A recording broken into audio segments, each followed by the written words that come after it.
great relationship with our community. Do you have a?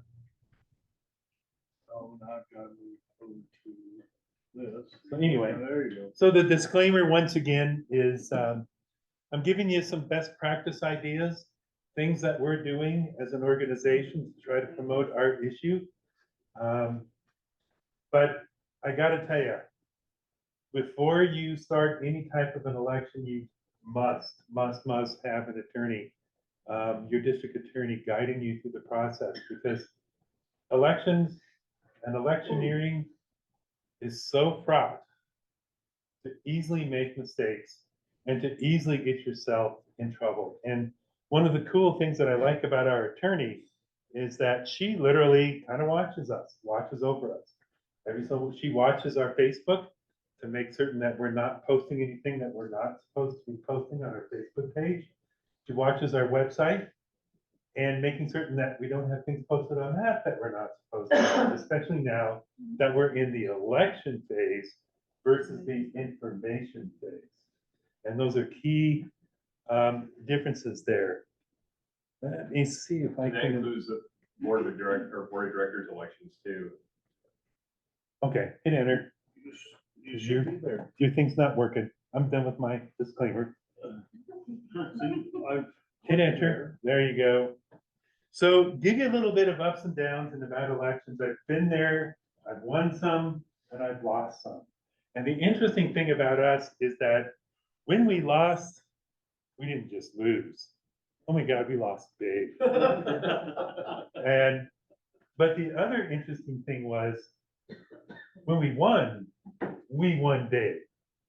And so it was trying to look back at what did we do that made us lose versus what did we do that made us win at the same time. And so even from an election history, goes back to 2005, it used to be Woodland Park Ambulance Service. It was a not-for-profit private corporation, had part paid, part volunteer staff. And you know, even when you're a employee and you kind of say, if I was king of the world, I would, and you fill in the blank of what I would do. If I was the boss, I would do things this way. Then all of a sudden, one day you find yourself king of the world, and it's like, well, can't necessarily do what I thought I could do without the full picture. And now I'm in that position.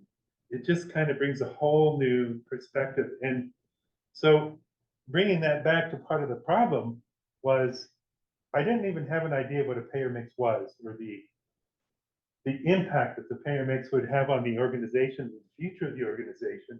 When I finally understood that, I knew based on our services payer mix and our need and our growing call volume, we couldn't do it anymore with volunteers. We couldn't do it as a not-for-profit. So we had to switch to some sort of a special district. And we started off as an ambulance district, and in 2005 was our first election. We assumed that public safety, public supports public safety. Of course they'll vote yes, right? Well, when you first formed a district, especially back then, and especially with a very conservative legal team, and especially with somebody like Douglas Bruce, does that name sound familiar?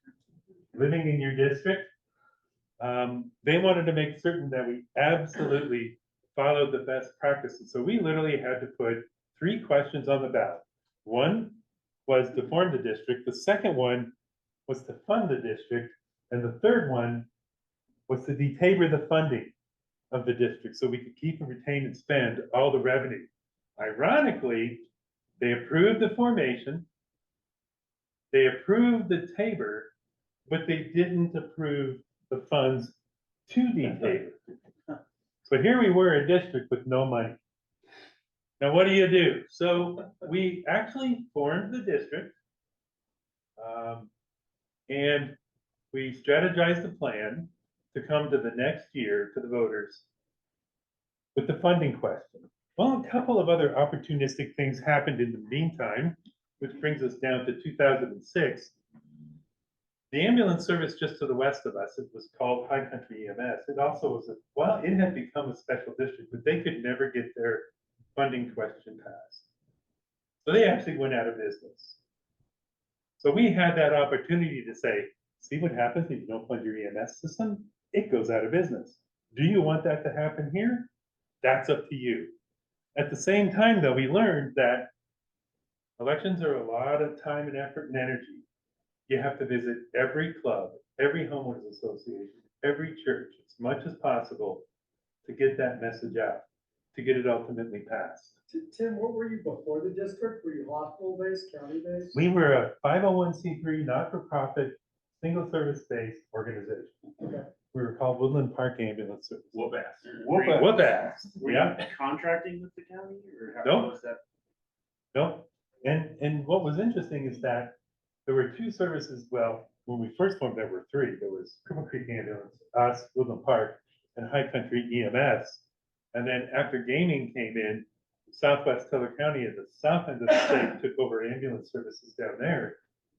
Woodland Park continued where they were. High Country continued what they were doing until they went out of business. And then, so the first thing that we did is we formed UPass Regional Ambulance District. And you gotta understand that in Title 32, there are specific types of special districts, and each special type of district has its own revenue option menu, if you will. For an example, a fire protection district and an ambulance district can go for property taxes, it can do fees, it can do a whole bunch of things, but one of the things it couldn't do was ask for a sales tax. Well, at the same time of 2016, well, let me tell you, so in 2006, including the district and funding the district did prove successful. We turned that big loss of the funding in the previous year into a huge win for the funding and for the district and the inclusion of the Lake George area, to the extent that we did something that our attorney said that almost every other special district can't do, in that we got an affirmative vote from the non-resident property owners in our district. How we actually did that must have been the message. I don't know if it's magic, but that actually occurred. About the same time in 2016, there was a lot of conversation about community paramedicine. And of course, part of the problem at that point was an ambulance district couldn't hold a home health license, because it wasn't in the list of things that an ambulance district could do. The state rules hadn't progressed to where you could include or embrace community integrated health, because we hadn't even passed community integrated health at that point.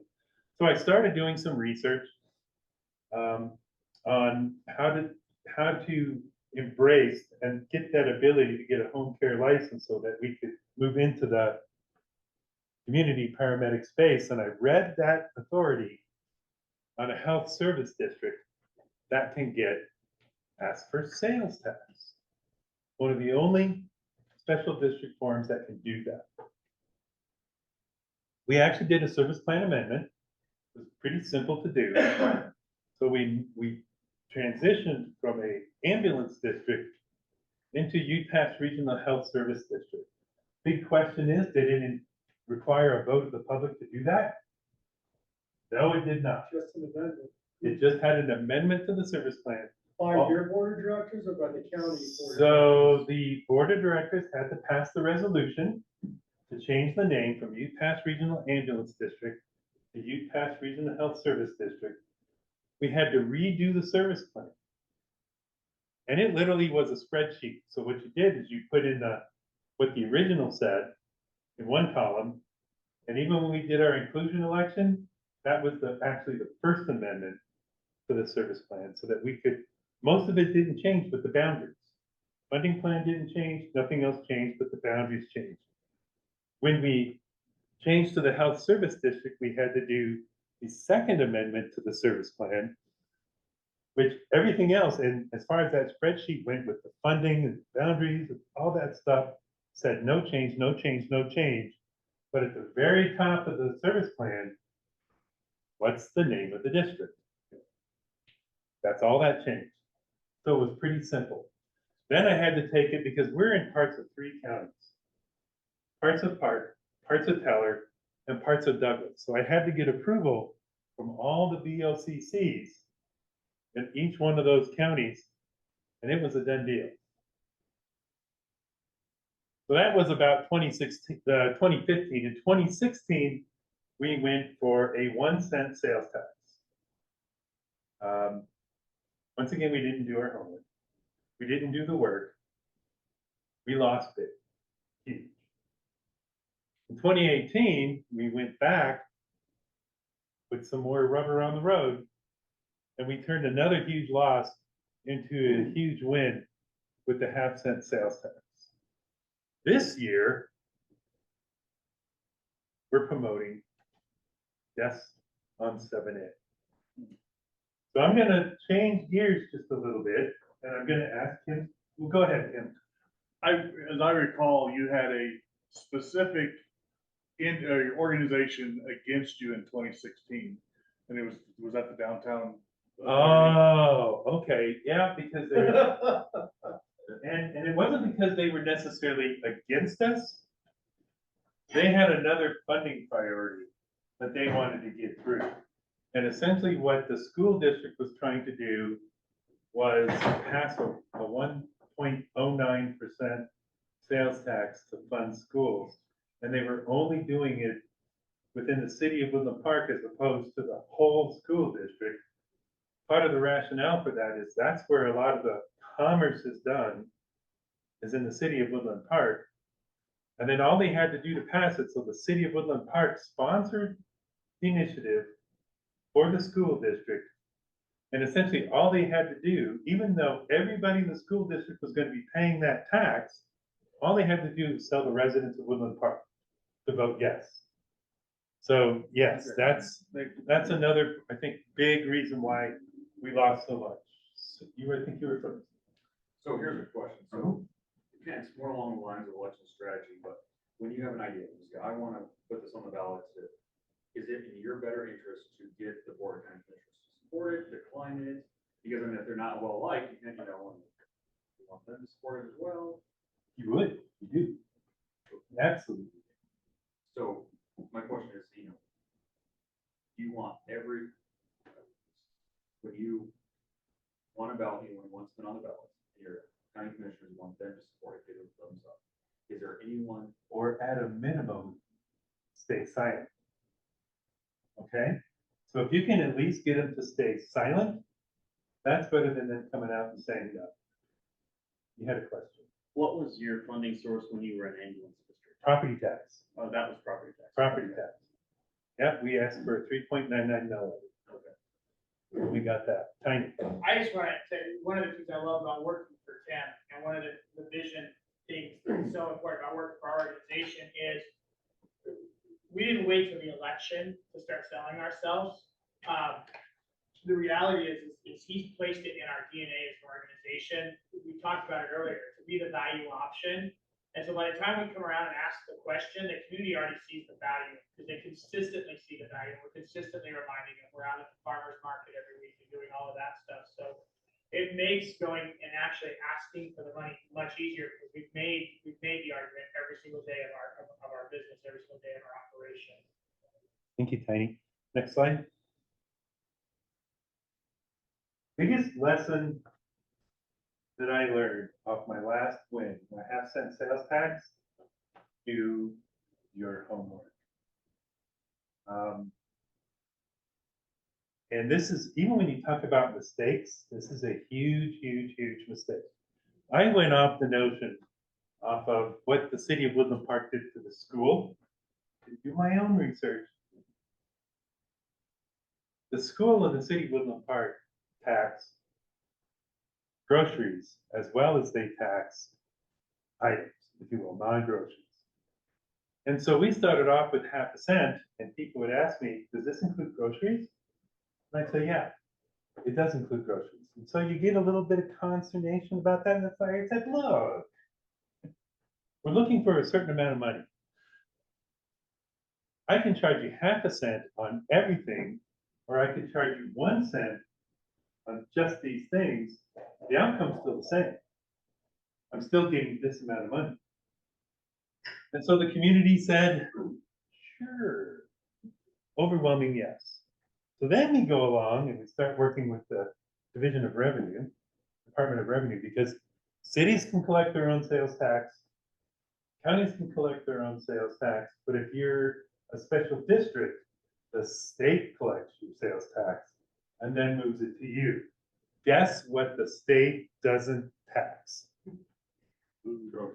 Groceries, pharmaceuticals, and there's a whole other list of things that they don't apply sales tax to. That mistake has cost us probably millions. So the big thing that I would recommend is make certain you do your homework. I'm sorry, how do you avoid that mistake? Actually, I would spend more time talking to my attorney before we make, and even now, before we're going on this time, I spent some more time. What does it include? And some of it is lessons learned for me. I learned that, and I'm sharing that with you. If you ever go as a health, Eric, I know you're a health service district. Sales tax is an option for you. Consider groceries are exempt. You can't collect on groceries. And so some of that, my mistake, I'm relaying to you, don't make the same mistake. So maybe go for a cent instead of a half a cent. Ah, I see what you're saying now. Okay, thank you. That Yeah. makes sense. Yep. So your projections were off. But one of the things we didn't know, so even though we lost groceries, what we didn't think we could collect on was online sales. Oh, So everything that people ordered from Amazon that have shipped to their house, half-cent sales tax applies to that. assuming they report it, Pardon assuming it's been reported, me? Right. But in SLA, it's the Yeah. state law, right? and most of the organizations, especially one of the biggest online shopping organizations, are going to follow that law. So what we lost, we actually made back up through the online sales. But if you could imagine if it was 1% with online. So preparation begins long before the campaign.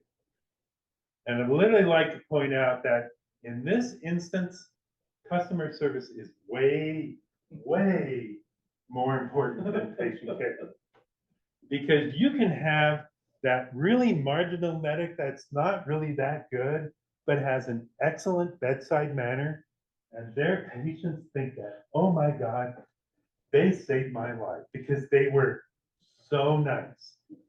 Not necessarily because they gave me the best care, but they were so nice. Likewise, you can have that really competent, on top of everything as far as their patient care goes, but they have a terrible bedside manner, and it pisses the patients off. And who gets sued?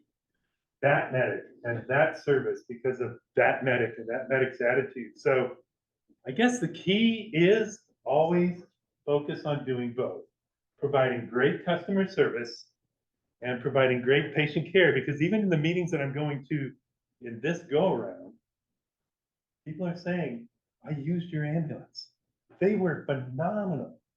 I didn't get a bill.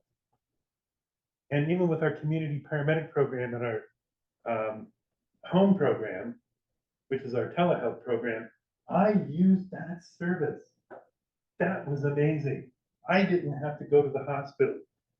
And it didn't cost me all that time. And I didn't spend all that time in the ER either. Next slide, please. So believe it or not, you have to, before you go in front of the voters, you have to believe in your own issue, because if you don't believe in your own issue and you don't believe that it's possible to pass, your audience is going to sense that. Your audience is going to sense that, well, there's something amiss with what he's saying, and could give you a negative outcome. So believe in what your ask is, and believe, yes, we can get it. Once again, I'll re-emphasize, do your homework, know what you're asking for and know why, and be able to explain what you're asking for, 1 cent, and why you're asking for it, what the need is, and understand what, and communicate what they'll get out of it. Again, get your district attorney engaged in this early. Get the election schedule, because there are specific deadlines, and if you've got a great attorney, as soon as you say you want to do an election, they'll get you that election schedule, because there are strict deadlines you gotta meet to pass anything. This is key. Know when to pass your election resolution from your board. In January, we can say, man, we need a 1 cent sales tax. Well, let's go out and let's start talking to the community, see if they even think about entertaining that notion of a half-cent sales tax. And you can go out and do some information and talk to them. What happens when you change, when you pass that resolution, the minute those signatures are on that paper and they voted aye, you now move from the information phase to an election campaign phase. Everything changes for your special district because you can't spend any dime of district money on a campaign. So therefore, that brings you to the next thing. You need to establish a campaign committee who can go out and actually campaign for you. Now, that can be actually the same people that's doing it. Good evening, ladies and gentlemen. My name is Tim Deans. I'm the Chief Executive Officer for Youth Pass Regional Health Service District. However, tonight, on my own time, off the clock, I am representing Friends of EMS. I'm here to talk to you tonight about 7A. See the difference? Still the same person, but I'm in a different role. And I really need to pay attention to that because I got Douglas Bruce living in my district. So do you have to make that into an official pact or anything like that, or is it just? That is absolutely correct. It is a political action committee. And I'll show you a little bit more about that in just a minute. Even though campaigns can be expensive, you gotta have friends. You gotta know where your friends are, who they are, and how to best utilize them. We didn't come up with that. Message? Yes. That fancy picture? Somebody else came up with that. I'll tell you who that is in just a few minutes. And you need to know how the various means of getting your message out. One of the hardest things, we have a newspaper, sort of, but we don't have any TV, we don't have any radio. And even if we did have a TV and a radio station, could we really afford to do the advertising on those mediums? Probably not. Our commercials are played out on our Facebook and the varying Facebook pages. And in Woodland Park, for example, you have Woodland Park Community page, you have the Teller County page, you have the Concerned Citizens of Woodland Park, you have a bunch of them. Some of them don't allow you to put political ads in their form. For example, the Woodland Park community page. But it would frustrate me because I'd see people posting school district nonsense all over the Woodland Park page. Somehow I couldn't get vote yes on 7A through this group, Friends of EMS, onto that page. You gotta learn how to kind of manipulate the system. And Aaron and I have been working pretty close on this, and you find friends to ask questions like, does anybody know anything about 7A? You literally do. It's like, if you're a friend of mine, I say, go on to Woodland Park page and ask, does anybody know anything about 7A? So in the comment section, I can put things about 7A. I can put where to go to, or I can say, go to Friends of EMS, copy that link, because Friends of EMS is a political action committee. Facebook knows that, it's magic. Say, as you, for example, could post on the Woodland Park community page because you're not a political action, or issue. So you have to, And it's been the school of hard knocks and figuring out how to get some of this done. Next slide, please. So this is us. My name is Tim Dienst, Chief of EMS, but tonight I'm here representing Friends of EMS, the Political Action Committee. We're here to talk to you about 7A. But here's a few things you gotta know. You have to be registered with the state, Secretary of State. You have to have a registered agent. Somebody has to say, I'm the registered agent of this committee. I'm not the one to make the registered agent, because that's probably getting the district too close. As the CEO, that's getting the district too close to the campaign. You have to have your own funding source. You can take donations, but you have to make certain you follow the election rules. Have you ever made a contribution to a candidate for any office, whether it be for Congress or state Senate? People have to put in their names. Yeah, they have to put in who you work for, and a few other pieces of information, but you have to do that. That's the law. Make certain you get the election rules. Once again, from your attorney, they can tell you what you can and can't do, especially as a special district and as a campaign committee, what you can and can't do. Because making mistakes is really easy to do, and they can be costly. Be prepared to make changes as you go. We made one just last night. We had a community forum online, and this lady who finally found our link said, and we're used to everybody knowing how to work Facebook and technology now, right? But this lady doesn't follow Facebook. She's not electronically savvy. She didn't realize that if it was highlighted on the page that we were on, and it had an underline underneath it, and that simply was a link for them to get to the details about our request. What we were asking for, why we needed it, what they would get.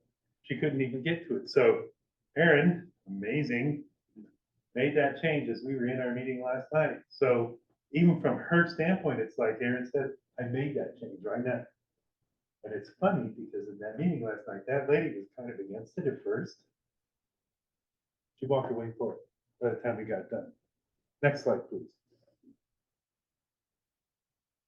The message, keep your message simple as you possibly can keep it. Keep to the main points. And in this portion, what are we asking for? We're asking for a sales tax, but we're also pointing out, even though we can't collect sales tax on groceries, we know that. But what we're saying is, one of the reasons why we're asking for a sales tax is because it's more flexible. There are some things we can exclude because we don't want it to be a burden, especially on our elderly population on a fixed income. So we don't want to tax your groceries. We don't want to tax your prescription medications. The other thing is if you pass this, we're not going to raise your property taxes this year. We're going to do a mill levy reduction, not take any of the tax increase based on the assessment if you pass this. Why do we need it?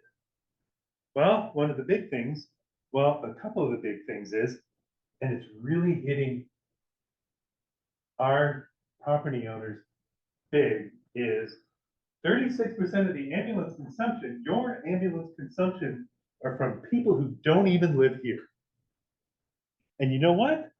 They only pay 30% of their costs and charges. And they're leaving you holding the bag for that.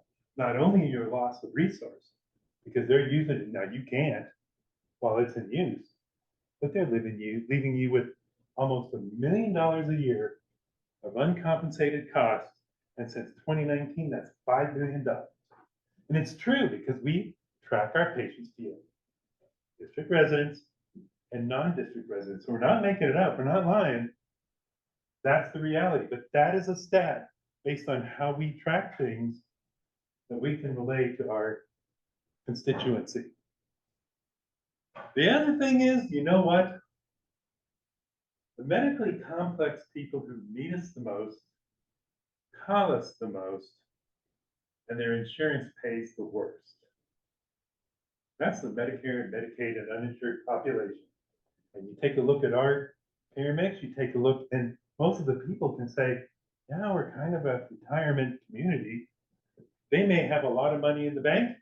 They may have a nice home. Doesn't matter because their insurance is still Medicare. That still pays what it pays. But being able to tell them that just this year alone, and the number that we used was through March, was $2 million in contractual losses. And since 2019, we're up to about 15 million. We just can't continue to sustain those losses, while at the same time providing the services that you want and you feel you need. So your data, and even when I tie it back to the earlier presentation, the more data you know, the more you can utilize it when you need to utilize it. Because the thing about the non-district residents is, whether they're coming through and they're buying their double cappuccino with pumpkin spice this time of year, as they're going to Breckenridge, they're contributing to your EMS service, whether they need it or not. Financially, they're doing that. And then you once again highlight, what do you get? Well, you get all that, plus you get the non-district, or you get the district resident no balance billing program. Remember from my discussion this morning? Can't collect it anyway. On most of it, with 72%, whatever it was, for my payer mix being those payers, I'm not gonna get it anyway. And then, so some people would say, well, then, even if I said it's 80% and the 20% saying, well, what about us, the 20%? Well, you saw my collection agency, my private pay isn't doing really well. And I really talk about the people, it's like, if you really care about your credit rating, you're the one that's gonna pay your bill. Those people that don't, they're the ones that are costing you. Next slide, please. Even when you think about the campaign materials, and once again, I'd just like to highlight that, that when the campaign begins, it's Friends of EMS for us that is talking about it. It's Friends of EMS when our employees go out and do some of the canvassing stuff. They can't be on the clock. They're not working for the district. They're volunteering for Friends of EMS. So This for is- you, your salary, I mean, technically, aren't you always on the clock? Fine line. So when my crews go out and canvass, I really can't do that. I can't do the canvass. Because I'm really not off the clock. So it's really hard for me to go out and do the canvassing, because that is clearly campaigning. As opposed to that fine line between campaigning and informing. So I'm sorry to interrupt you. So you can like speak to a group of people. Yeah. But you wouldn't be able to like, go door to door and. Shouldn't, because that is, and our attorney said, you could. But that kind of. But you in your position probably shouldn't. Once again, especially knowing who lives in your area. Because they're gonna be looking potentially for things too. Overturn my election, our election, do whatever it is. They're gonna be looking for that. So I still do a lot of the participate in Friends of EMS because I'm here to inform, talk to you about this. But I don't do the door to door. I don't do the phone calls, the canvassing and all that stuff. And make certain that on the bottom of this, because this is one of the things that I forgot when we started, Friends of EMS is responsible for the content of this message. And then their website address on the very bottom of it. No, you can't see it because it's small, but it's there. It's on everything we have. It's on our yard signs. It's on our it's on the, and what is your campaign slogan? 1 cent makes sense is our campaign slogan. Next slide, please. So even remember when I was talking about who your friends are? This group right here has turned out to be a great friend of ours. That great friend last time was able to help us fund some of our campaign, actually fund it. Well, you know, with the economy and everything, some things have changed. So they're doing some in-kind work for us. They're actually the ones that are designing some of this stuff and putting that, the fair tax because it also taxes the non-district residents who come through, and it means less for you in property tax when you get that. Often, also, remember what I mentioned? You put something on the page? Florissant community page is one of the hardest ones to get onto for me.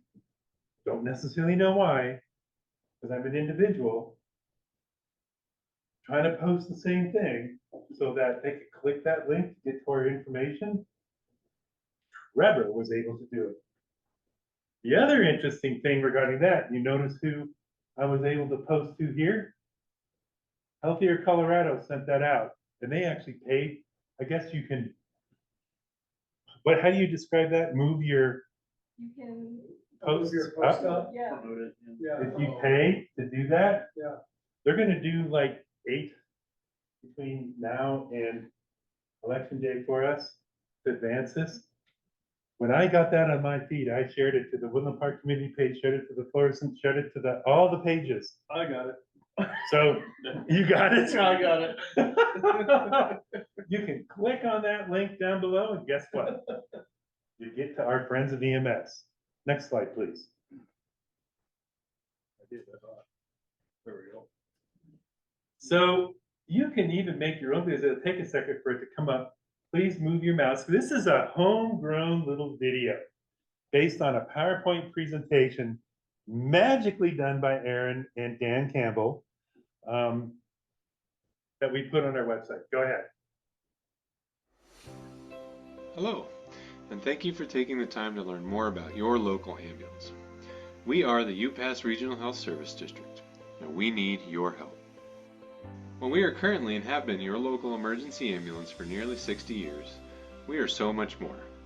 We are your neighbors, we are your caretakers, and we truly care about this community. As your local paramedic organization, we have implemented many programs that our community has asked for. The only 24-hour mental health response program in the county, and we are bringing back and reinventing the physician house call. We give our community options. However, all of the funding for these programs come from non-sustainable grants. We are a part of your local first responder team. We partner with the Sheriff's Office, Police Department, and multiple fire departments, as well as public health and many others, to assure that your voice is heard. We listen to the needs of this community, and we implement programs to address the needs that you have voiced. We also offer education, such as CPR training, first aid, and mental health response training, as well as medical coverage during local events to assure the safest and most healthy community possible. We are also doing everything in our power to be responsible with the taxpayers' money. We know that not everyone needs an expensive emergency room visit. Sometimes you just need help and some treatment while at home. With this in mind, UPass Regional Health Service District has implemented multiple programs outside of the 911 ambulance services we provide to save you money and get you treatment where you need it. These programs bring a community paramedic into your home, allow you to be seen by a board-certified emergency room physician, and get treatment at home at a significant cost savings to you. Quality care in your home for all of your non-emergent medical needs. We do need your help though. All of the programs that are not 911 services are currently grant funded. Rising costs of all types to include inflation, COVID-19 fallout, provider burnout, and increasing call volume have strained UPass Regional Health Services District ability to serve you. We have gotten much busier over the past couple years with 8,900 calls for service.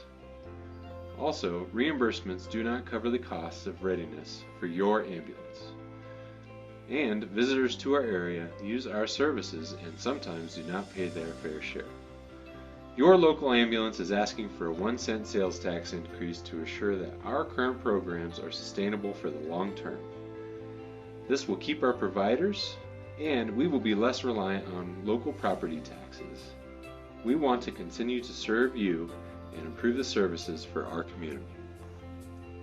In return to our community's generosity, we will not collect taxes on groceries or medications.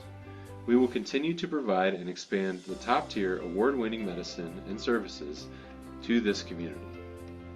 We will not increase property taxes in 2024, and we will continue to not balance bill our local property owners when they use our services.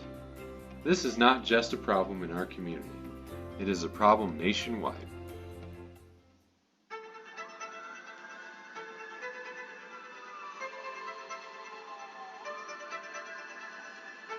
I worked in New York City in spring of 2020, and we were pretty hard hit. It was kind of like a 9/11 every day.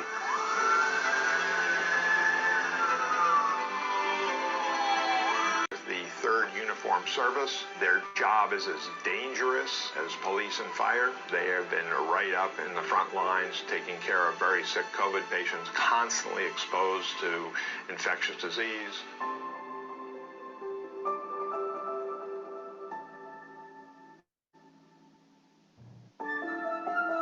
We met people who have been in it for a lifetime, and they've never seen it more sort of broken than it is now. I think many people assume incorrectly that EMS is considered this quote-unquote essential service. And unfortunately, in many of the legislative frameworks, EMS was just left out. One of the biggest challenges with EMS, the way that it is structured today, is the funding mechanism, the economic model. All across this country, EMS agencies can't recruit, retain, and staff ambulances to a point to ensure the public safety. One of the biggest disservices that I believe as a very high productive and financially sound country is when we can't take care of our own. I believe our rural areas are the alarm sounding. We want people to know that this is a crisis that they need to pay attention to.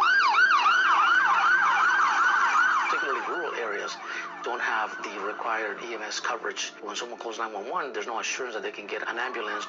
People always want to talk about the cost of responding to the call, whereas we should be talking about the cost of readiness to respond to the call. We need to have full-time paid personnel at adequate salaries who have chosen this as a profession. This is a noble profession. As an EMS worker, it's very difficult to live off of one salary. Therefore, I have to work at several different agencies just to pay my bills. EMS has not been considered and viewed as a required essential services for the what-ifs. And is that, as a society, something that we are willing to fund and pay for? That's where it starts. All we're doing with essential services is saying that this is a critical piece of public safety, much like fire and police, and that we want a bill to be able to make sure that this essential service gets funded appropriately and it can deliver the service that the public expects. It doesn't translate into money per se under state law to simply call something an essential service. We have to rebuild the EMS system from the ground up to create a system that has enough money to sustain itself.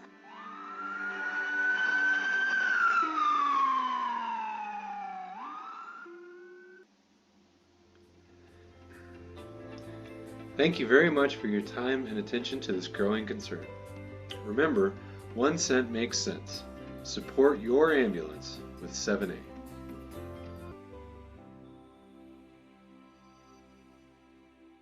No, it wasn't copyrighted, but I do credit it. Okay. Okay, next slide, please.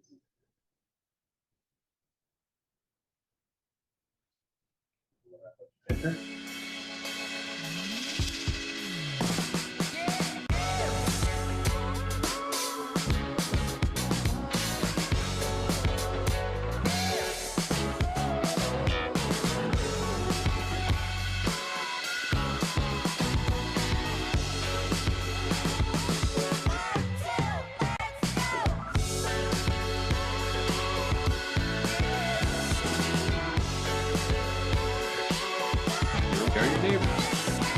local paramedic organization, we have implemented. Okay, now I think you can hit enter. So then getting back to my last slide. One of the other things is Ken, our property taxes are going up 40%. Here in Colorado? Yes.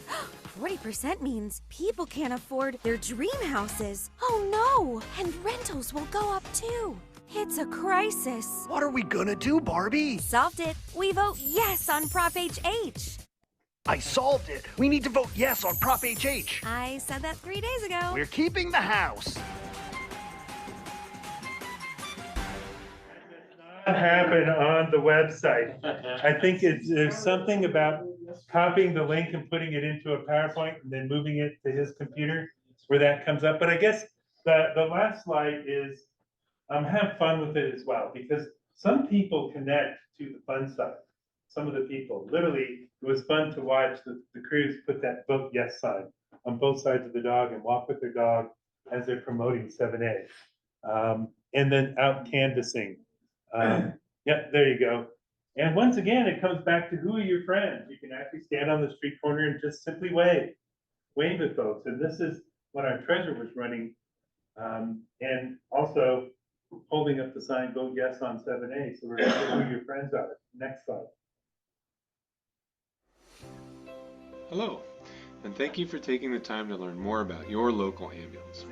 Vote yes on 7A. It keeps repeating itself. All right, I'll vote yes. It keeps repeating. So I'll kind of leave it with this, and as I went through, you'll see that there was a little different theme to each one of these that Healthier Colorado put together for us, and it's like, wow.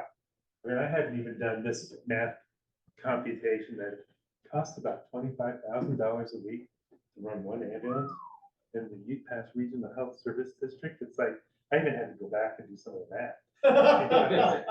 Really? Is that close?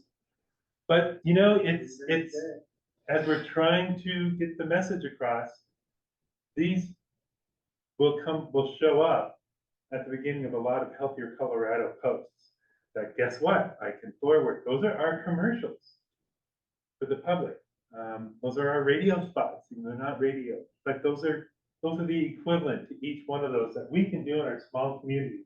And I guess the whole purpose of showing you the video as well, that doesn't do that. You can please visit Friends of EMS so you can see it doesn't really happen on the website. But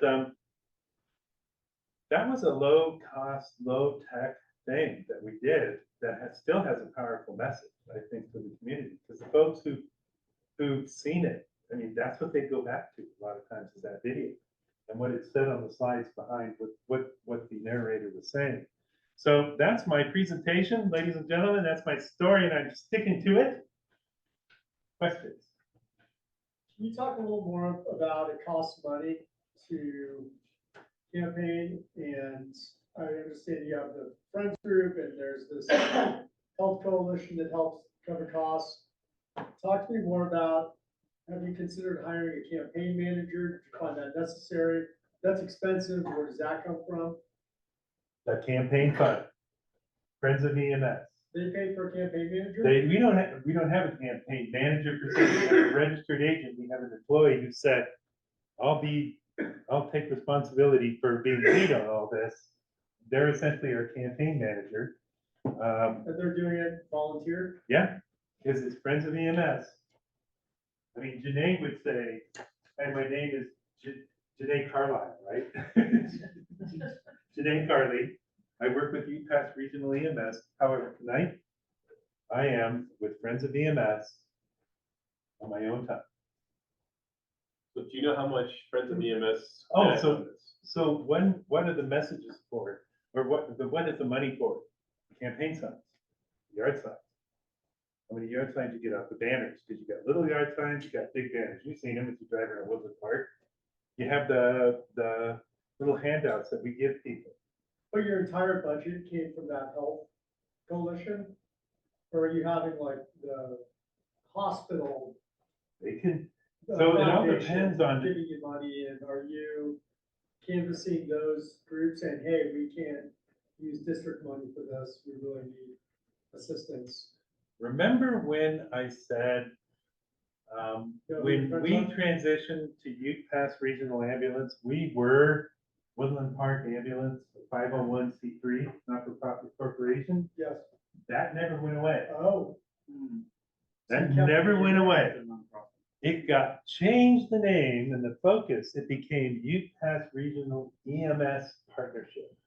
And even some of the stuff that we're learning regarding now, and I actually think that MSAC should probably consider doing the same thing, is we probably need to switch from a 501c3 not-for-profit corporation, but to a 501c7, which can actually, I mean, as a not-for-profit, it can help us with funding, but the not-for-profit cannot go out and say, vote yes on 7A. But, you know, what's interesting is that if we were a 501c7, they could. And if it was a 501c7, and it's interesting, we got connected with a gentleman. Am I almost out of time, or am I doing okay? You're right on the. Okay, so what's interesting is I didn't realize the potential value of the 501c3 and how in the future it can even potentially take away the need to go for property tax, because we can go out as a 501c3 and say, remember us and you will. You know, make donations to us. There are people actually who don't have family members to donate or to will their property to, will it to organizations. Line and Ambulance receives $30,000 a year from a deal just like Request. that. Yep. Request. But it's good for another 20 years, I think. Yep. Thank you. I would just like to say, I see a great group here that has a lot of good questions, and the best way to understand how a campaign like this works is to experience it firsthand. Tomorrow morning at 9 a.m., we're gonna be at Joni's Deli in Woodland Park. We're gonna be campaigning through the community. Friends of EMS, not a brag. If you would like to come and be part of that canvas and learn what it takes to actually get something like this passed in your community, join us at 9 a.m. tomorrow morning. Come and walk around the community with us and pass on our message. No better way to get experience. Are you talking as a friend of EMS or? But you I'm talking as a board member for Friends of EMS. Very nicely stated.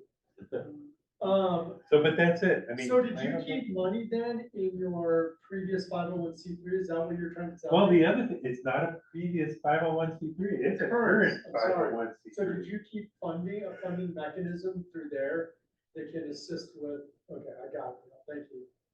Makes sense. And do you know how much you spent? Not you, but friends. I think 5,000 roughly. Yeah. Oh, man, that's nothing. Good return on the investment. I do want to add though that, when you do a coordinated election with your counties. Yeah. Oh, yes. Because we're looking at. Yes. $25,000, $30,000. Because we know. Because you say coordinated election because you're joining another ballot measure? Yeah, well, it's because we're in conjunction with them instead of having their own, like, if we did our own, I would be getting election judges, I'd be doing the training for them. We would have to set up a polling place. So we needed to work with the county. They have their vendors to print ballots. Oh. Can you explain that? They're the ones who, as, Those online couldn't hear. so I think what, yeah, and the coordinated election, the other thing you gotta remember with Youth Pass Regional Health Service District, we're probably one of the only districts that not only do we cross county lines with one county, but we cross county lines with another county. So we're actually parts of Park, Teller, and Douglas County.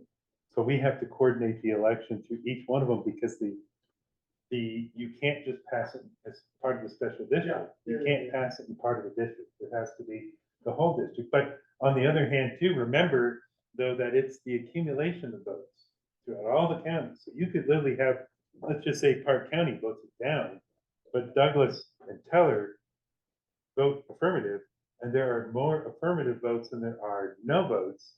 It still wins, and it wins in Park County as well. So can the district pay for the election? Yes, Okay. that's the district pays. Oh, the that's vote. my next question. So Yeah. the 501 isn't paying for it, the district is. Cool.